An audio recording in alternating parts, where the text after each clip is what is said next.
In the early years of World War II, the Atlantic Ocean had become a graveyard. German U-boats prowled beneath the waves, hunting Allied supply ships like wolves in the dark. Every day, new radio reports crackled through static. Convoys sunk, crews lost, supplies gone. Britain was starving. Its lifeline to America was being cut, link by link, ship by ship. And the United States, still not yet in the war, couldn't build replacements fast enough. For every ship launched, 5 are being sunk. At this rate, the Allies would collapse before they could even fight back. But in that moment of despair, salvation came from the most unlikely of men. A man who had never built a ship. A man who wasn't a general, nor an engineer. He wasn't even part of the Navy. He was just a builder. His name was Henry John Kaiser. He was 58 years old, balding, overweight, soft-spoken. He wore wire-rimmed glasses and a felt hat he never took off. By all appearances, an ordinary businessman. But behind those quiet eyes was a storm. Henry Kaiser believed in one thing above all else, that the word impossible was just another challenge waiting to be destroyed. He once said, "The minute they tell me it can't be done, that's when I know I'm..." Before the war, Kaiser was known as the man who built the impossible. When the Great Depression crushed America, he was one of the few still building bridges, roads, and dams so huge they reshaped the land itself. He helped construct Hoover Dam, Grand Coulee, and Bonneville, projects that gave jobs to tens of thousands of starving workers. He had no formal engineering degree, no fancy education, just a relentless hunger to make things happen. And when he looked at the chaos of war, he saw opportunity, not for profit, but for purpose. If America's shipyards couldn't build fast enough, he would show them how. In 1940, Kaiser attended a meeting in Washington, D.C. The Maritime Commission had called the nation's biggest shipbuilders to figure out how to produce more cargo vessels for Britain. They debated designs, budgets, and timelines. They argued about logistics, about what couldn't be done. Then, from the back of the room, a voice cut through the noise. "I can build you a ship faster than anyone in this room." Heads turned. Someone laughed. Who was this man? Kaiser stood tall and calm. He explained his plan. He would build ships the same way Ford built cars, on an assembly line. Instead of constructing a vessel piece by piece in one place, he would divide it into sections. Prefabricated parts, the bow, the stern, the engine room, each built separately at the same time by specialized crews. Once ready, those sections would be welded together like giant puzzle pieces. The experts scoffed. Ships weren't cars, they said. Each one was unique. Handcrafted. Complex. You can't match. But Kaiser didn't blink. He simply smiled and said, "Gentlemen, that's what they said about Hoover Dam." The commission didn't believe him, but they were desperate, so they gave him a small contract, just a few ships. A test. He took it, and he promised to do the impossible. Back in California, he began building something that had never existed before, a shipyard designed not for tradition, but for speed. He chose a location on the edge of the San Francisco Bay, in a small town called Richmond. There, he built the foundation of what would soon become the beating heart of America's wartime industry. In the beginning, there was nothing but mud, cranes, and vision. But in a matter of months, that empty land became a living organism. Richmond Shipyard Number 1. Kaiser's philosophy was simple: build fast, build together, and never let fear slow you down. He didn't hire seasoned shipbuilders. He hired anyone willing to work. Men who had never seen the ocean. Women who had never held a torch. Farmers, carpenters, miners, secretaries, it didn't matter. If they could work, they could build. He trained them all from scratch. Within weeks, thousands of new workers flooded in, hammering, welding, lifting steel. The old shipbuilding elite laughed. They called his recruits amateurs. They called his ideas madness. But Kaiser didn't care what they said, because he wasn't building ships the old way. He was building a new kind of war machine, one powered by belief. And it worked. By the end of 1941, the first ships from Richmond were sliding into the bay, built in half the time and half the cost of any traditional yard. Kaiser's methods were working faster than anyone thought possible. But he wasn't satisfied. He told his managers, "If we can build one in 50 days, we can do it in 30. If we can do 30, we can do 20. Every time they broke a record, he demanded a new one. Every barrier they crossed only made him hungrier. The secret wasn't just in the process, it was in the people. Kaiser treated his workers differently. He saw them not as tools, but as partners. He gave them medical care when no one else would. He built on-site daycare centers for mothers who wanted to work. He opened cafeterias that served hot meals for a nickel. He gave them pride, purpose, and power. He once said, "If you take care of your people, they'll take care of your dreams." And his people loved him for it. They called him the chief. And under his leadership, the shipyard became a symbol of hope, proof that ordinary Americans could do extraordinary. But Kaiser's methods still had enemies. Traditional shipbuilders accused him of rushing, of sacrificing quality for speed. When one Liberty ship cracked in two during a storm, they pounced. They said it proved that welding didn't work, that Kaiser's shortcuts were dangerous.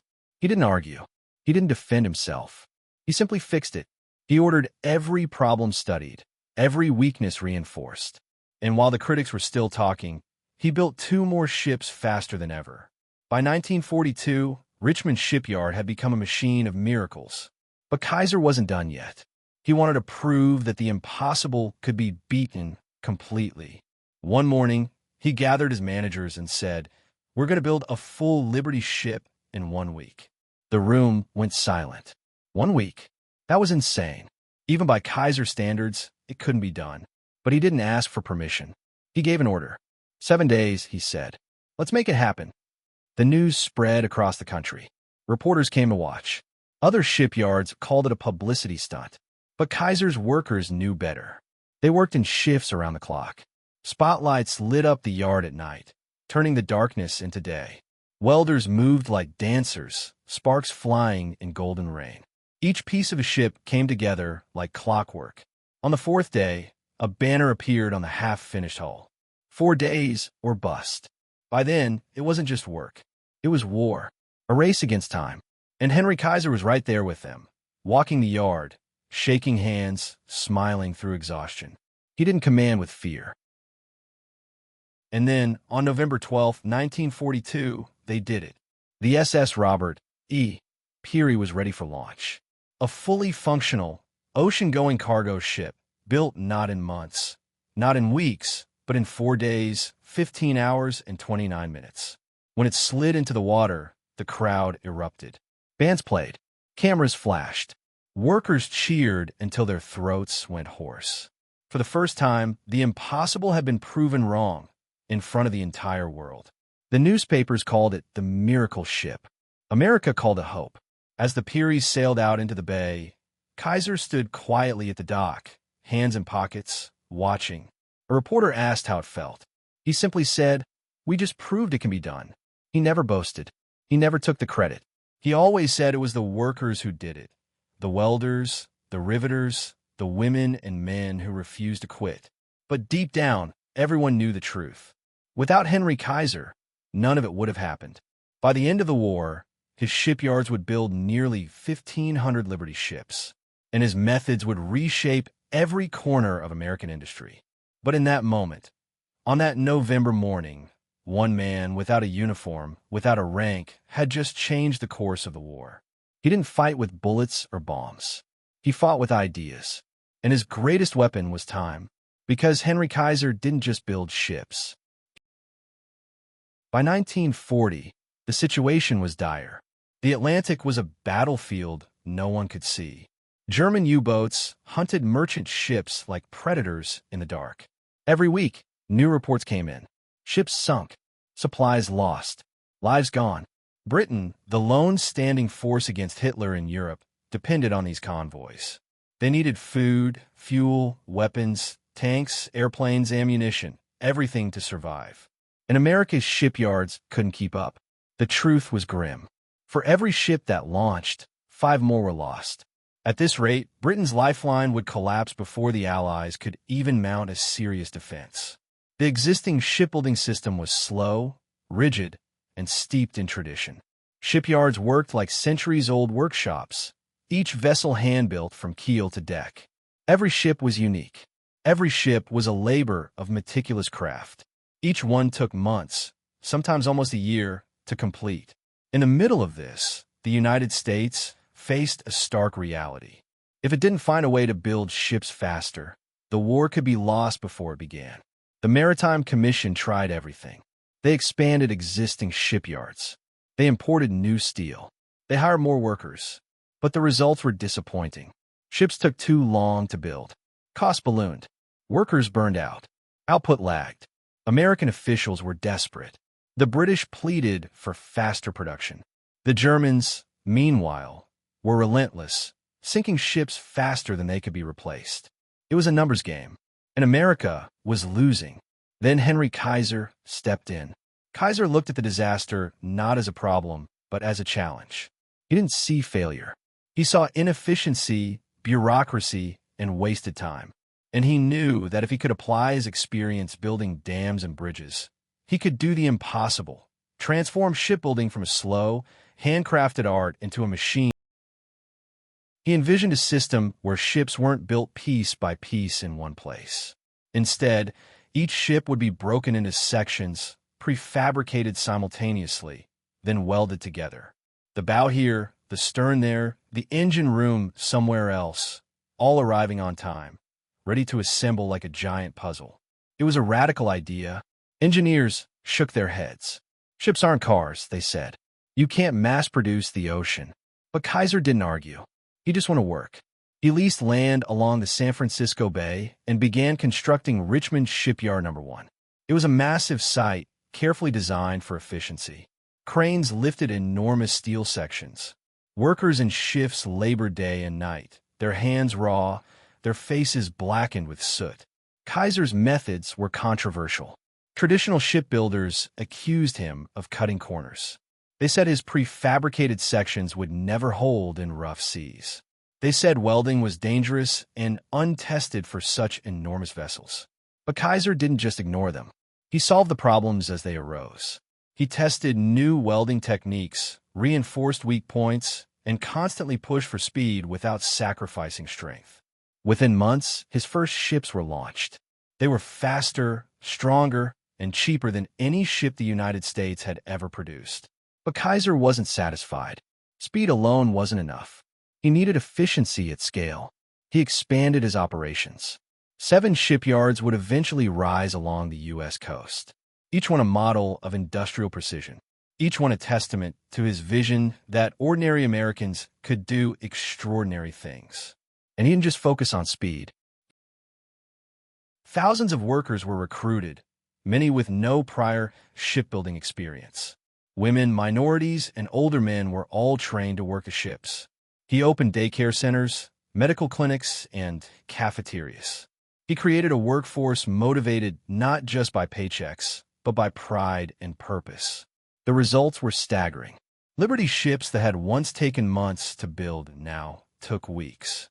Every month, the output increased. Every ship that sailed strengthened the Allies' hold on the Atlantic. But even with this progress, the challenges remained enormous. Steel shortages, labor strikes, supply chain delays. The war's demands never ceased. Each day brought new pressure to build faster, to deliver more. The fate of nations rested on the assembly lines of Richmond and other shipyards. The military watched closely. Some were skeptical. Some were amazed.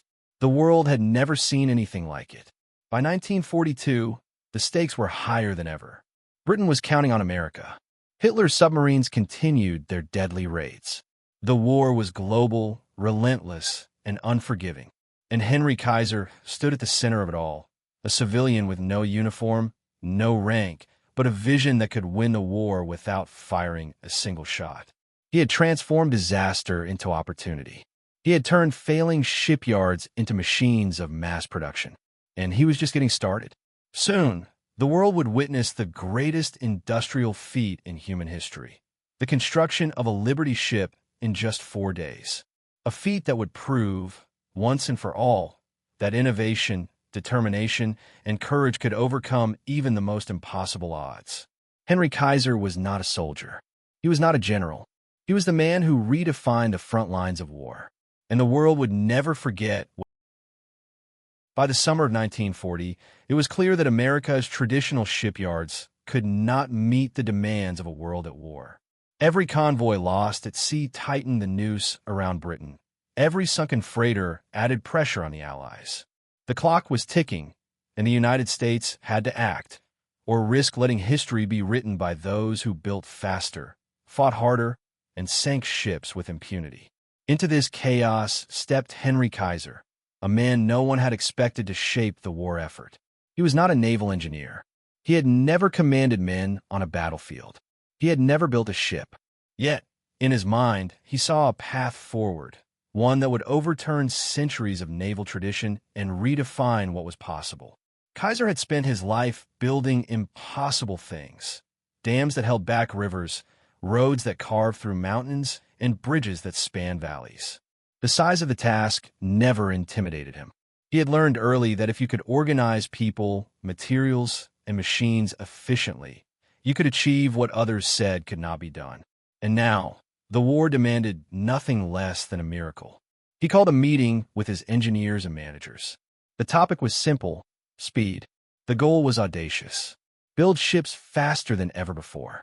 Not a few weeks faster, not a few days faster, much faster. Impossible faster. Kaiser outlined his plan, and it was met with disbelief. He proposed a concept that most shipbuilders would have considered blasphemous: build ships like cars. Prefabricate each part of the vessel in separate sections, have multiple teams construct them simultaneously, and then weld them together on a massive assembly line. Welding, one engineer scoffed. Ships are made with rivets. Welding will crack the hulls. They will fail in the ocean. And what are the crews? Asked another. Who will operate these assembly lines? Kaiser didn't answer immediately. He let the questions hang in the air, then calmly said, "We will train them. We will experiment. We will solve the problems. That is what we do. That is what must be done." His audacity stunned them. His confidence was contagious. Some were inspired. Others were terrified. But every one of them understood one thing. This was a man who did not fear impossibility. The idea itself was revolutionary. Traditional shipbuilding relied on a linear process. One ship, one team, one keel, one bow, built in painstaking sequence. It was slow, laborious, and prone to human error. Every hull was a custom project. Every deck a labor of love. And while the ships were beautiful, they were not fast enough for the demands of a world war. Kaiser's method turned that approach on its head. Ships would be divided into prefabricated sections: the bow, the stern, the engine room, the superstructure. Each section would be constructed simultaneously in separate workshops, then delivered to the assembly dock where massive cranes would place them in position. Teams of welders would fuse these pieces together with precision. The skeptics were relentless. "You can't mass-produce ships," they said. "The ocean will destroy them. You're playing with lives. You will fail." Kaiser responded with a single, steady reply: "Then we will make them stronger, faster, and better. If it can't be done, it will be done." To implement his vision, Kaiser purchased land along the San Francisco Bay. He transformed empty mudflats into Richmond Shipyard No. 1. It was a blank canvas, free from tradition, bureaucracy, or the constraints of old naval practices. He built massive cranes, warehouses, and workshops. He designed the yard to optimize flow. Steel plates entered on one side, sections were fabricated in the middle, and finished hulls emerged on the other. Every bolt, every weld, every worker was timed, measured, and placed to max. The workforce was unprecedented. Tens of thousands of Americans came to Richmond to work on the ships. Many had no experience in shipbuilding. Women learned to weld. Farmers learned to assemble engines. Teenagers handled cranes. Immigrants, minorities, and veterans worked side by side, unified by purpose. Kaiser knew the human element was as critical as the engineering. He provided medical clinics, cafeterias, daycare centers, and training schools. He treated his workers as partners in the mission. In doing so, he created a motivated, loyal, and skilled workforce capable of extraordinary feats. By mid-1941, the first ships began to roll out of Richmond. They were slower than he wanted at first. There were mistakes, broken welds, and sections that didn't fit perfectly. Each failure, however, became a lesson. Kaiser analyzed every error, refined every process, and pushed his teams to improve. Within months, the pace accelerated. Ships that once took 250 days to build were now completed in fewer than 50. Efficiency skyrocketed and morale soared. The impossible was becoming reality. But even as Richmond shipyard proved the concept, Kaiser was already thinking bigger. He wanted to test the limits of human and industrial endurance. He set a goal that seemed insane: construct a full Liberty ship in 1 week. His engineers panicked. 7 days? That is absurd. We cannot do it. Kaiser simply nodded. Then we will. Find a way. The decision was more than a test of engineering. It was a test of will. Richmond became a battlefield of industry. Workers labored in shifts around the clock. Floodlights turned the night into day. Sparks flew from welders' torches. Steel plates moved on cranes like pieces. The entire shipyard moved in perfect, synchronized rhythm. Every worker, every welder, every supervisor was a part of a single machine. The energy was electric. There was no room for fear, only focus.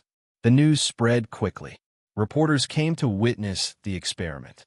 Critics from other shipyards ridiculed the idea. It will never work, they said. It is a stunt, a gamble that will fail. But Kaiser had anticipated this. The doubters did not matter. The workers did, and the workers believed. By November 1942, the stage was set. The ship was the SS Robert E. Peary. It was to become the world's fastest-built Liberty ship, a vessel that would redefine what humanity could accomplish in times of crisis. On day one, the keel was laid. Massive cranes lifted prefabricated sections into position. Welders worked tirelessly, fusing steel under blistering conditions. Sections arrived precisely when needed. Mistakes were corrected in real time. Every process was tracked, every movement choreographed. By day 2, the hull began to take shape. By day 3, it was already recognizable as a ship. Floodlights illuminated the yard at night as welders worked tirelessly, sparks dancing like fireflies across the darkness. The pace was relentless. Workers painted a banner on the hull that read, 4 days or bust. And on the morning of day 4, the SS Robert E. Peary was complete. 4 days, 15 hours, 29 minutes. A full cargo ship, ready for war, built in a fraction of the time anyone thought possible. When it slid into the bay, the crowd erupted. Reporters shouted. Photographers snapped pictures. Workers cheered until their voices were hoarse. Henry Kaiser stood at the edge of the dock, hands in his pockets, quiet and proud. A reporter asked how it felt. He replied simply, "We just..." That day, history changed. The rules of shipbuilding were rewritten. The concept of impossible had been shattered. Kaiser's methods would eventually produce over 1,400 Liberty ships, supplying the Allied war effort on an unprecedented scale. His vision, his audacity, and his leadership proved that one man's ideas, combined with a committed workforce, could change the course of a global conflict. He had taken disaster and transformed it into opportunity. He had taken skepticism and turned it into achievement. He had taken ordinary people and made them extraordinary. The world was watching, and Henry Kaiser, the civilian with no uniform, no rank, and no battlefield, had just become one of the most important figures in the industrial war effort. The impossible had been done. The crazy idea that no one believed in had become reality, and there was still much more to come. By late 1942, the world was at war, and the pressure on American industry had reached a breaking point. Britain was struggling to survive. The Atlantic was littered with the remains of merchant convoys, sunk mercilessly by German U-boats. Every day, supplies that could mean the difference between survival and surrender were lost to the sea. The Allies needed ships, and they needed them fast. Henry Kaiser understood the stakes. Traditional shipyards could not keep up. Ships that once took months to build simply could not be produced quickly enough. The war demanded a solution that went beyond ordinary thinking. Kaiser had already proven that prefabrication and assembly line methods could accelerate production, but he wanted to push the limits of what was humanly possible. He envisioned a feat that seemed unimaginable, constructing a fully functional Liberty ship in just 4 days. Not weeks, not months. For days. It was audacious, reckless even. Most engineers thought it impossible. Skeptics called it madness. But Kaiser...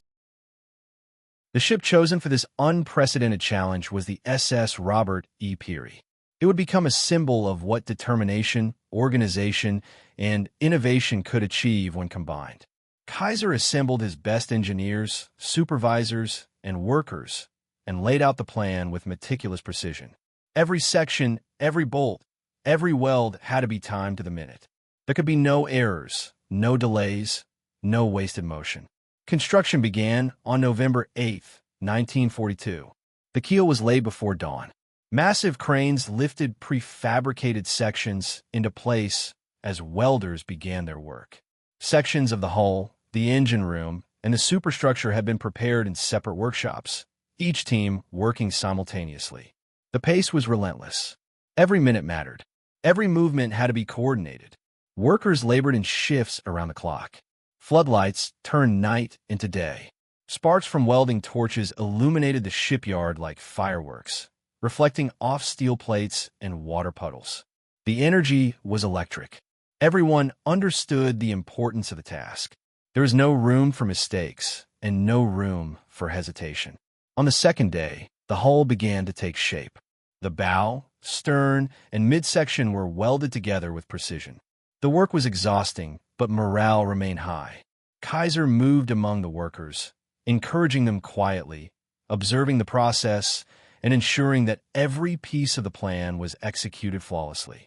His presence was steadying. Workers called him the chief, and they believed in his vision. By the third day, the ship was fully recognizable. Decks were in place. Engines were installed. The superstructure rose like a monument to human ingenuity. Workers painted a banner across the hull, 4 days or bust. It was both a challenge and a statement, a declaration that they would meet the final day arrived. Welders, carpenters, electricians, and engineers worked tirelessly.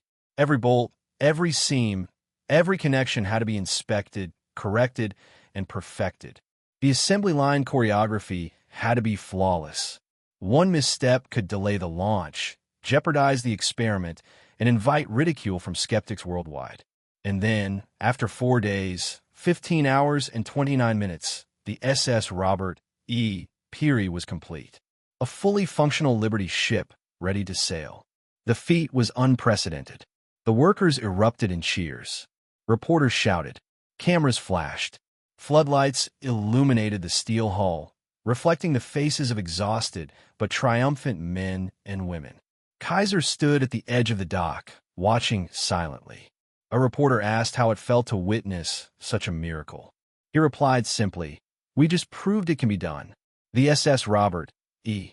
Peary was more than a ship. It was a statement. It was proof that with vision, organization, and relentless determination, even the impossible could be achieved. It was a symbol of American ingenuity and industrial might. News of the achievement spread quickly. Headlines celebrated the 4-day miracle ship. Engineers marveled at the feat. Workers were proud of their contribution to history. The world had never seen anything like it. But the real impact of this achievement went beyond publicity. The methods used to build the Peary became a blueprint for mass production of Liberty ships across the United States.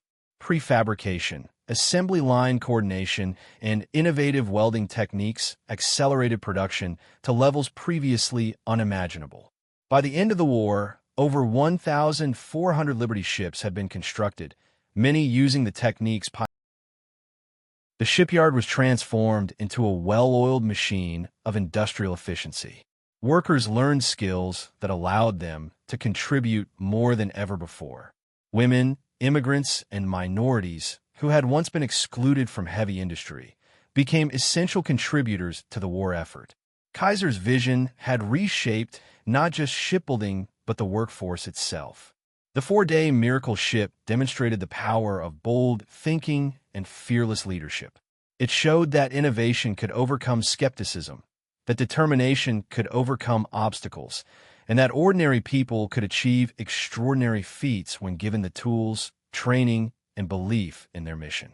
Even the skeptics had to admit, Henry Kaiser had changed the game. He had redefined what was possible in shipbuilding and in human effort. He had proven that with courage, vision, and relentless work, a single man's ideas could alter the course of history. The SS Robert E. Peary would serve in the Atlantic, delivering supplies to Allied forces, a tangible result of a dream, a plan, and the audacity to do what no one else believed could be done. It was a ship built in record time, but it represented far more than speed. It represented hope, ingenuity, and the indomitable spirit of a nation determined to survive. And for Henry Kaiser, the four-day miracle ship was just the beginning. It was proof that the impossible could be beaten, and that ordinary people, guided by extraordinary vision, could shape the outcome of a world at war. The lessons of the Peary would ripple across the globe. Shipyards everywhere would adopt similar methods. Industries beyond shipbuilding would learn that speed, efficiency, and innovation were not mutually exclusive. The war would be won not only on battlefields, but in factories, on assembly lines, and in shipyards where the impossible became reality. The four-day miracle ship had proven one essential truth. In times of crisis, vision, courage, and relentless determination can turn disaster into opportunity and make legends out of ordinary men and women. Henry Kaiser had not just built a ship. He had built a miracle. By the winter of 1943, Henry Kaiser's shipyards had become more than just factories. They were symbols of what America could achieve when pushed to the edge. What began as a desperate gamble to mass-produce Liberty ships had evolved into a global lifeline. Every vessel launched from Richmond carried not just cargo, but the beating heart of an industrial revolution. Each ship was a promise that the Allied forces would never run out of the supplies they needed to fight, a promise that no matter how many ships the enemy sank, there would always be another on the horizon, a promise that the might of democracy was not only in its armies, but in its factories. As Kaiser's yards roared with the sound of progress, the ships they built began to change the course of the war. Convoys once vulnerable and underprotected now grew stronger, faster, more resilient. What had once been a terrifying journey across the Atlantic was slowly transforming into a coordinated flow of unstoppable logistics. Each Liberty ship carried tons of cargo: food, fuel, munitions, tanks, planes, and hope. They delivered life to the war zones where soldiers fought and died every day. They brought reinforcements to the Pacific, weapons to North Africa, and supplies to the beaches of Europe. They became the arteries through which Allied power pulsed, feeding the war effort from one side of the world to the other. Kaiser's miracle had reached the front lines. But behind every ship's arrival, behind every successful convoy, was the relentless grind. The workers at Richmond Shipyard No. 1 labored around the clock. Rain or shine, day or night, they forged steel into salvation. Welders stood shoulder to shoulder, sparks flying, faces hidden behind thick masks. Crane operators moved entire sections of ships as easily as toys. Foremen shouted over the thunder of machinery, timing every step, every weld, every movement. The shipyard was alive, a living, breathing organism of purpose. For every man on the front lines, there were 10 behind the lines, keeping him supplied, protected, and alive. And Henry Kaiser understood that better than anyone. He often walked the yards at night, his shoes echoing against steel plates, the air filled with the sound of hammering and welding. He didn't shout orders or give speeches. He just observed, nodding at workers, offering a quiet word of encouragement. He understood that these people, men and women, young and old, were fighting a different kind of war, not with rifles and bullets, but with steel and fire. He made sure they were cared for. He built medical clinics directly inside the shipyard, something unheard of at the time. He introduced on-site childcare so mothers could work without fear for their children. He provided hot meals, warm clothes, and proper rest areas. He knew that to win a war, you had to keep your army healthy, and his army wore overalls. From those innovations, a legacy was born. Kaiser's medical program for his workers would later evolve into Kaiser Permanente, one of America's first large-scale healthcare systems. It was born not from corporate greed, but from necessity, compassion, and efficiency. It was another example of how one man's vision could ripple far beyond the battlefield. Meanwhile, the ships kept coming. In 1943 alone, more than 500 Liberty ships were launched from American shipyards. The Richmond yards were producing a new ship every few days. The numbers were staggering, the scale unimaginable. At one point, Kaiser's yards employed over 90,000 workers, one of the largest industrial workforces on Earth. And every ship mattered. The convoys crossing the Atlantic began to turn the tide. Where once U-boats had free rein, now the hunters became the hunted. Armed escorts, radar systems, and air patrols worked in tandem with the endless flow of new ships. Even when one went down, two more took its place. This was Kaiser's true genius. He understood that the war could be won with logistics, by building faster, smarter, and better than the enemy could destroy. He had turned American industry into a weapon more powerful than any bomb. The Liberty ships were not glamorous. They were simple, rugged, and often described as ugly ducklings. But they were strong, dependable, and everywhere. They carried the lifeblood of the Allied war effort across oceans. Every soldier who ate, every pilot who flew, every tank that rolled, owed part of their existence to the shipyards. As the war expanded into Europe, the demand only grew. The invasion of Sicily, the Italian campaign, the Pacific Island assaults. Each operation required mountains of supplies, delivered on time, every time. The Liberty ships were the silent soldiers of the war, unheralded, tireless, and essential. And as America's shipyards grew faster, the world began to notice. British officials visited Richmond and were stunned by what they saw. Hundreds of ships in various stages of completion, welders working side by side, sections of vessels lined up like parts on an assembly line. It was a sight that defied imagination. They returned home convinced that America's industrial capacity would win the war. Even the Germans knew. Reports from their intelligence networks spoke of an unstoppable wave of American ships. Hitler himself reportedly fumed that for every U-boat victory, 10 more Allied ships seemed to appear. He could not comprehend how the Americans were building so much so fast. But Henry Kaiser knew. It was not just the machines. It was the people. The workers were no longer just laborers. They were patriots. Every ship they finished carried their sweat, their pride, and their determination. They knew what they were building would save lives. They understood that every rivet mattered, every weld counted, every hour. And Kaiser's leadership kept that spirit alive. He rewarded efficiency. He celebrated milestones. He spoke to his workers not as subordinates, but as equals in a common mission. When the SS Robert E. Peary was completed in 4 days, he made sure every worker knew they were part of something historic. He also knew that speed without quality meant nothing. So he demanded excellence, ships that would not just float but endure. And they did. Many Liberty ships outlasted the war itself, serving for decades afterward. As D-Day approached in 1944, Liberty ships carried the supplies that made the invasion possible. Tanks, ammunition, trucks, food, all loaded onto vessels born in the shipyards of America. When the beaches of Normandy erupted with chaos, it was Henry Kaiser's ships that fed the front lines, that brought reinforcements, that turned the tide.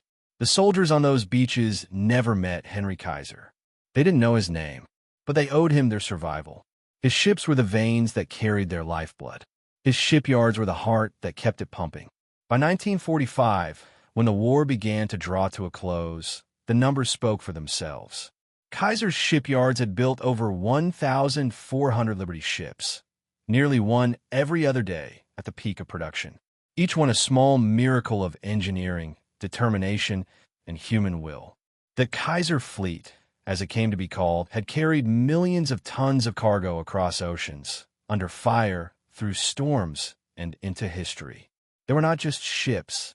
They were the physical manifestation of an...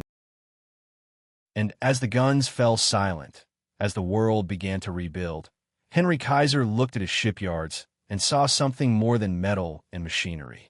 He saw what people could achieve when they were united by purpose. He saw what vision could accomplish when matched with courage. He saw proof that America's strength was not just in its weapons, but in its workers. Kaiser had taken ordinary citizens, mechanics, mothers, farmers, welders, and turned them into warriors of industry. He had shown that the front lines were not just in Europe or the Pacific. They were in the factories, the foundries, the shipyards. They were anywhere people refused to give up. And as the world celebrated victory, Kaiser quietly stepped back from the spotlight. He didn't claim glory. He didn't ask for recognition. He simply knew that he had done his part. From shipyards to battlefronts, Henry Kaiser's vision had changed everything. The war had been fought with courage and sacrifice, but it had been won with ingenuity, speed, and the unstoppable will of ordinary people who believed in something bigger than themselves. And though his ships would eventually rust and fade, his legacy would not. Because long after the guns went silent, the lessons he taught the world remained. That in times of crisis, innovation is power. That in times of fear, leadership is courage. And that in the darkest hours, when all seems lost, one man's idea, one impossible dream, can light the... By 1944, the roar of American industry had become the soundtrack of war. Factories thundered day and night. Trains carried steel instead of passengers. Every whistle, every weld, every spark was a note in a symphony of survival. And at the center of that symphony stood one idea, an idea born not in the White House or in a general's tent, but in the mind of a single civilian, Henry J. Kaiser.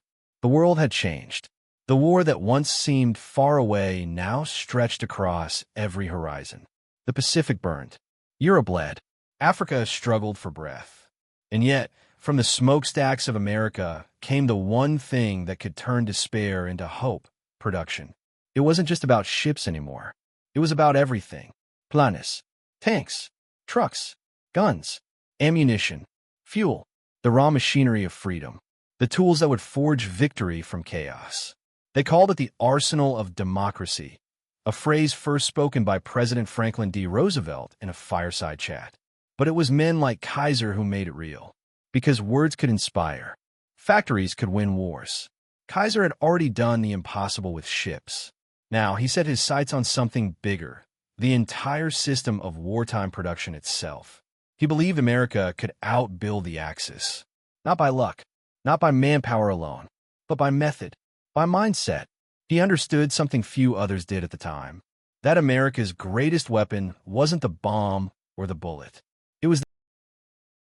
In the early months of 1944, Kaiser's reputation was legend. He had taken an untrained civilian workforce and turned them into a force of industrial nature. Now, government officials came to him with the question, if you can build ships that fast, can you help us build everything else? Kaiser didn't hesitate. He knew how to move mountains, and this was just another one. He began coordinating with automotive giants, Ford, Chrysler, and General Motors.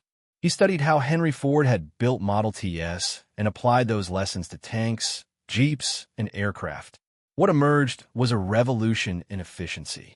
Entire factories were reorganized into living organisms of motion. One department cut steel, another welded frames, another fitted engines. And as each step flowed seamlessly into the next, the miracle of mass production became the heartbeat of war. The Detroit River echoed with the thunder of progress.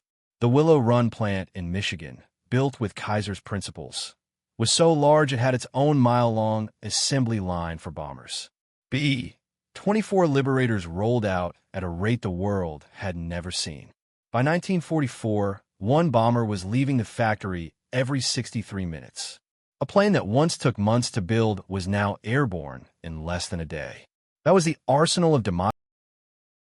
Kaiser's influence spread beyond factories. He began applying his methods to housing and logistics, designing prefabricated barracks, airstrips, and even hospitals that could be assembled in days. His approach was simple but revolutionary. Plan ahead, build in parts, assemble fast, deliver results. He believed that war production wasn't just about speed, it was about morale. Every worker needed to feel the weight of their contribution. So Kaiser encouraged communities to take pride in what they produced. He visited factories, shaking hands with welders, machinists, secretaries, cooks. He told them the truth. You are as vital to this war as any soldier in the field.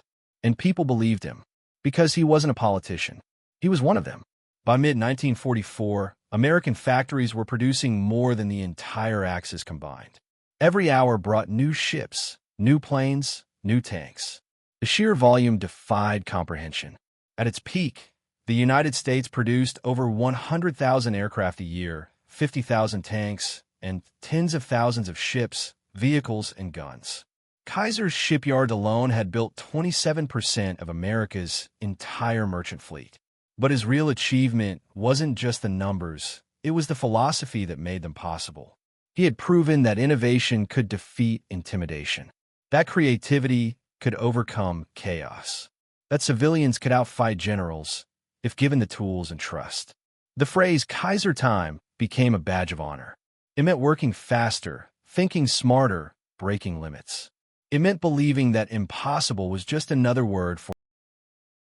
Meanwhile, across the ocean, those same ships and planes were changing the shape of war. In Europe, Eisenhower's armies pushed toward Berlin. In the Pacific, island after island fell under American assault.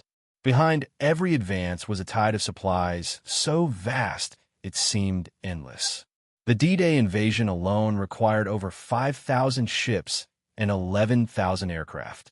Most of those ships were built in yards inspired or managed by Kaiser's methods. Every landing craft that touched the beaches of Normandy, every supply ship that followed, it was all part of a network of logistics that stretched back to the American heartland. The war was not just fought with courage. It was won with organization. But Kaiser wasn't done. Even as Allied troops stormed across Europe, he was already thinking about what came next. He believed the world after war would need rebuilding, and fast. He envisioned a peacetime America that could use its industrial power not for destruction, but for creation. Housing, hospitals, infrastructure, airports. He imagined the same techniques that built Liberty ships being used to build homes for returning soldiers. And he was right. Within months of the war's end, Kaiser's shipyards pivoted to peacetime production. The same factories that once forged steel hulls now built homes, cars, and tools for a world desperate.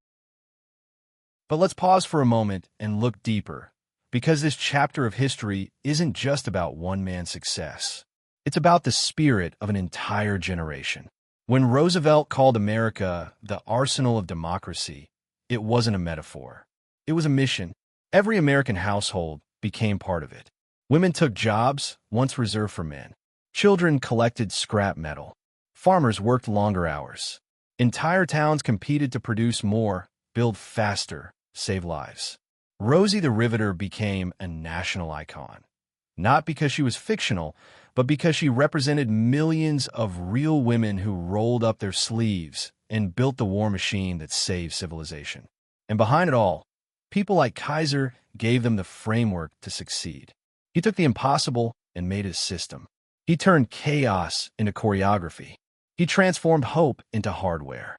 Still, the weight of that production came with a cost. Fatigue, accidents, pressure beyond measure. Workers toiled through exhaustion, their hands blistered, their lungs filled with steel dust. But they kept going, because they knew what failure meant. They knew that every delay, every broken weld, could mean lives lost overseas. They didn't just build machines, they built lifelines. In those years, something beautiful happened in America, a unity that transcended politics, class, and race. In Kaiser's shipyards, black, white, and immigrant workers stood side by side. They didn't always share the same beliefs, but they shared the same goal: to win. And for a moment in history, that was enough to bind. As the tide of war turned, the numbers began to tell a story no general could ignore. In 1942, America had been on the defensive. By 1944, it was unstoppable. The enemy could no longer replace what it lost, while America could replace it twice over. Factories became fortresses. Welders became warriors. Rivets became bullets. The arsenal of democracy wasn't a place, it was a movement. It lived in every machine shop, every steel mill, every person who refused to quit. And Kaiser stood as its symbol, not because he was perfect, but because he believed. He believed in the power of ordinary people to achieve extraordinary things. When victory finally came in 1945, the celebrations echoed from the Pacific to the Atlantic. The war was over. The ships that had carried the fight now brought home the peace. And the world turned its eyes back to the man who had helped make it possible. Henry J. Kaiser stood quietly at the edge of a dock one morning, watching a Liberty ship glide out to sea for the last time. He didn't smile. He didn't cheer. He just watched, hands folded, lost in thought. He knew that the ship wasn't just steel.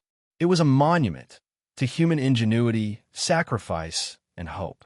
He turned to one of his engineers and said softly, "If we can do this for war, imagine what we can do for peace." And with that, he began the next chapter of his life, building cars, homes, hospitals, and industries that would shape post-war America. Because for Henry Kaiser, the end of war wasn't the end of innovation. It was just the beginning of another. The arsenal of democracy didn't end in 1945. Its echo lives on. Every time a factory line hums. Every time innovation overcomes fear. Every time ordinary people rise to extraordinary challenges. The lesson Henry Kaiser left behind is as relevant now as it was then. Then in the darkest times, the light doesn't come from heroes. It comes from builders, from dreamers, from people who refuse to say it can't be done. And that was the power of the arsenal of democracy. A power forged not by generals, but by the hands of the people. A power that proved one truth above all, that freedom can be built. When the guns of World War II finally fell silent, the world breathed again. The oceans that once carried death now shimmered with peace. Cities began to rebuild. Factories turned their furnaces toward creation, not destruction. And in the quiet that followed, one man stood at the crossroads of history, Henry J. Kaiser. He had entered the war as a builder. He left it as a symbol of what humanity could achieve when it refused to surrender. But Henry Kaiser was not finished.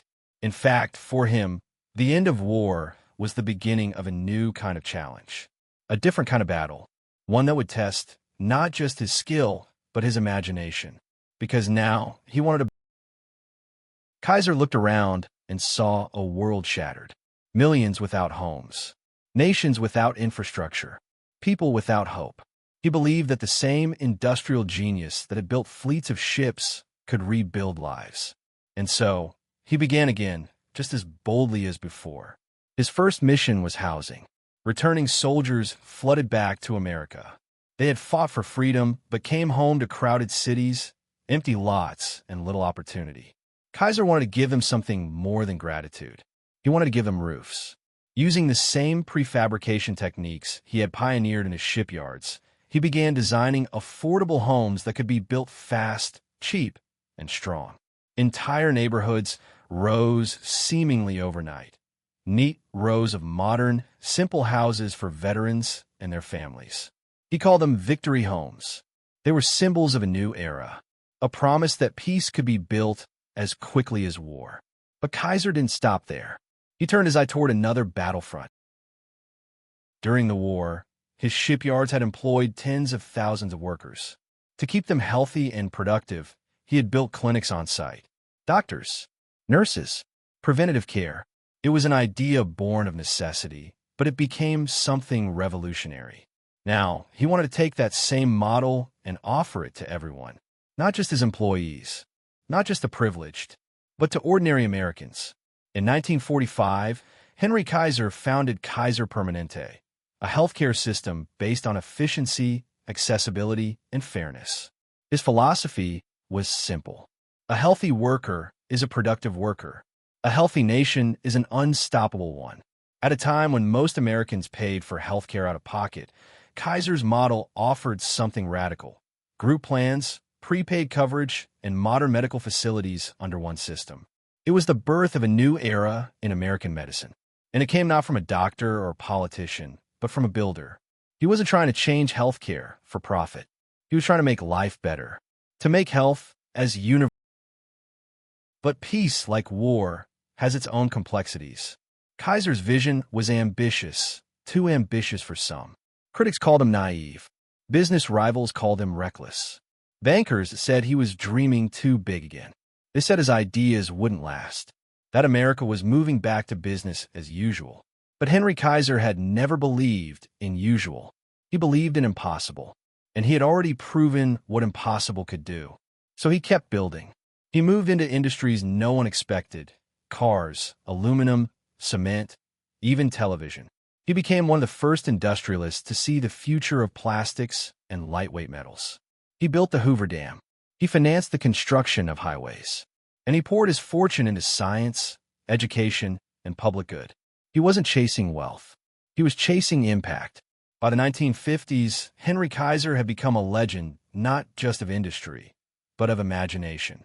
He was known as the man who gets things done, a man who could take an idea from sketch to steel in a fraction of the time others even debated it. Presidents called him for advice. Generals respected him. Workers idolized him. And yet, through it all, Kaiser remained remarkably grounded. He wasn't a man of speeches. He was a man of blueprints. He preferred the sound of welding torches to applause. He once said, "Find what people need and give it to them faster than they expect." That was his secret. Not luck, not power, vision. But behind every success, there was a question that haunted him. What if humanity could unite for creation the way it once united for war? He believed that same energy, the coordination, the innovation, the drive, could solve anything. Poverty, disease, hunger. He saw war as proof not of destruction, but of potential.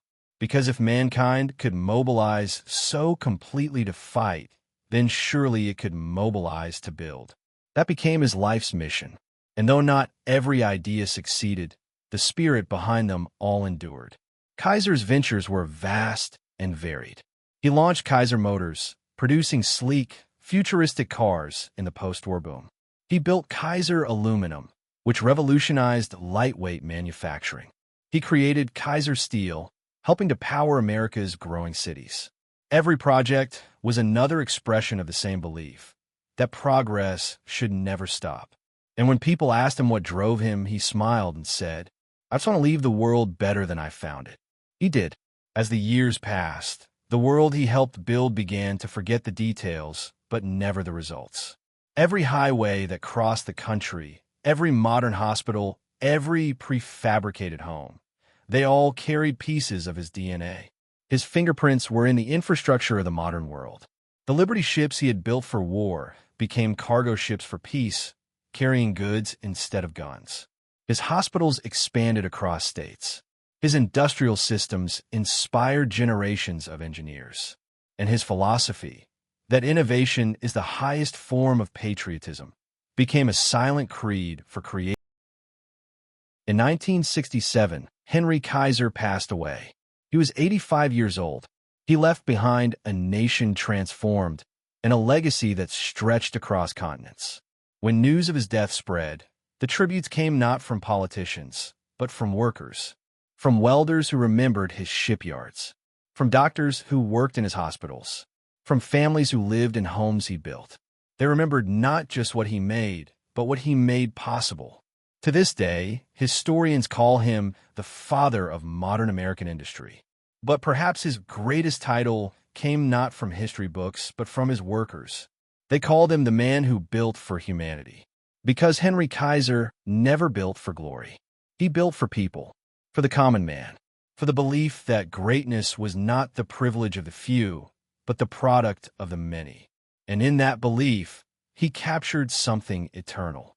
Decades later, when historians look back at the 20th century, they see two sides of human nature, the side that destroys and the side that creates. And in the balance between those two, Henry Kaiser stands as proof that creation can win. He showed the world that industry was not just about machines.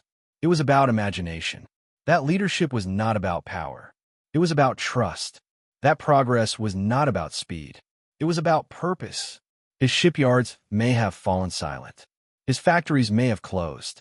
But the idea that drove them all still lives on. That one person with courage and vision can change the fate of millions.